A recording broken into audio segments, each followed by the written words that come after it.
জেলার সাধারণ প্রশাসন সাথে পুলিশ প্রশাসন যৌথভাবে বিজেপির কর্মীদের উপর ভয় ভীতি এবং নানান রকম বাধা বিপদ তৈরি করছে।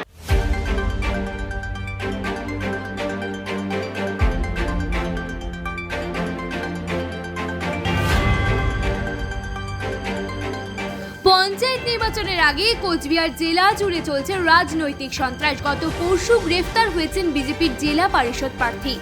পাশাপাশি জেলার বিভিন্ন প্রান্তে চলছে ভাঙচুর ও লুটপাটের ঘটনা।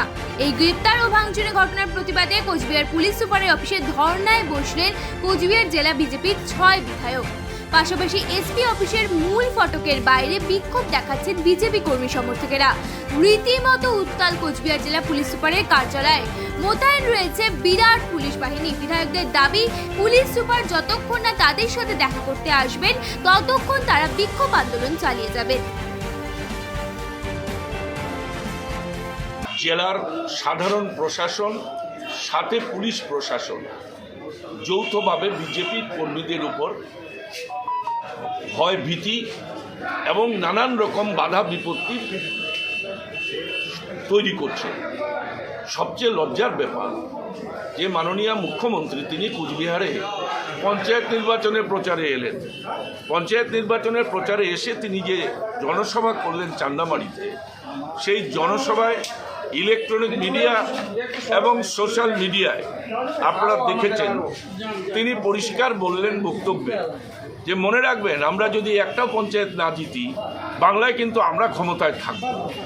এর অর্থ হচ্ছে তিনি হুঁশিয়ারি দিয়ে গেছেন একজন মুখ্যমন্ত্রী নির্বাচন চলাকালীন, নির্বাচনী বিধি লাগু থাকাকালীন তিনি হুঁশিয়ারি দিয়ে গেলেন যে ভোট যদি আমরা নাও পাই আমরা কিন্তু ক্ষমতায় থাকবো, অর্থাৎ ভোট না দিলে কিন্তু তোমাদের ভবিষ্যতে বিপদ আছে।